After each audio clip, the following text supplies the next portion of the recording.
dodati, pravzaprav vprašanje, kaj dodati, kaj še pojasniti tej skupni izjavi.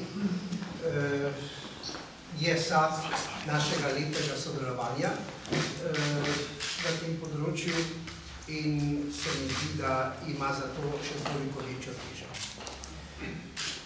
Treba reči, da ima vsaka država sicer pravico, če se dotaknem najprej zakona o davkih na nepremičnine, da ima vsaka država pravico pobirati davke, ker mora skrbeti za skupno dobro, za skupne potrebe, med katerimi je tudi skrb oziroma omogočanje verske svobode in dejansko tudi zagotavljanje nekih osnov za to versko dejavnost.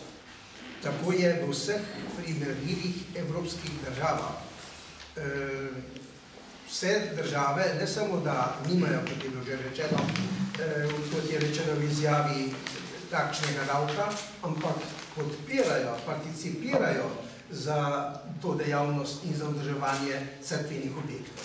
Ko sem šel gledati pred parimi leti izdano brošuro, publikacijo zbrane podatke o vzdrževanju cerkva in verskih skupnosti v Evropi, zlasti v vseh sosednjih državah, plus Nemčija, in smo tam videli, koliko participirajo te države. Na 1000 vernikov. Indeksi so sledeči. Nemčija 23, Avstrija okoli 16, celo Madžarska tam okrog 8 in Hrvaška okrog 5, Slovenija ima pa 0 ta indeks. Koliko prispeva država za verske skupnosti, za vzdrževanje sakralnih objektov in podobno. Zato v luči tega lahko rečemo, da bi nas ta uveljavitev tega zakona tako rekoč vrgla ven iz tega civilizacijskega kroga evropskih držav. In bi, če ponovno poudarim, najbrž res omejila versko dejavnost in s tem tudi kršila versko svobodo. Tako da, če poudarim tudi to, da bi bili diskriminirani verni, ker bi morali tako rekoč dvakrat obremenjeni z davkom kot državljani in potem tudi kot verniki. Zato, to je glede zakona o verski davk cerkvenih, o obdavčitvi nepremičnin, med njimi tudi cerkvenih.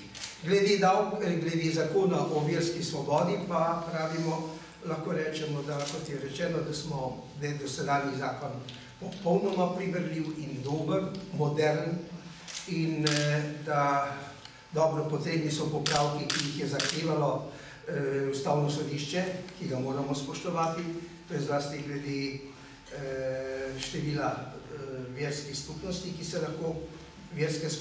se lahko registrira, medtem ko nekatere intence, ki so bile nakazane, so pa gotovo nesprejemljive.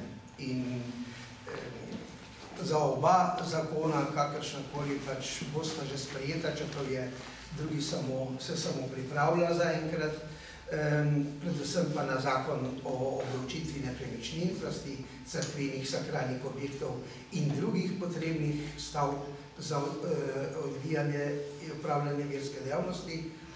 Če bo uveljavljen tako, kot je predviden, bomo gotovo naredili pritožbo na Ustavno sodišče in sem prepričan, da bo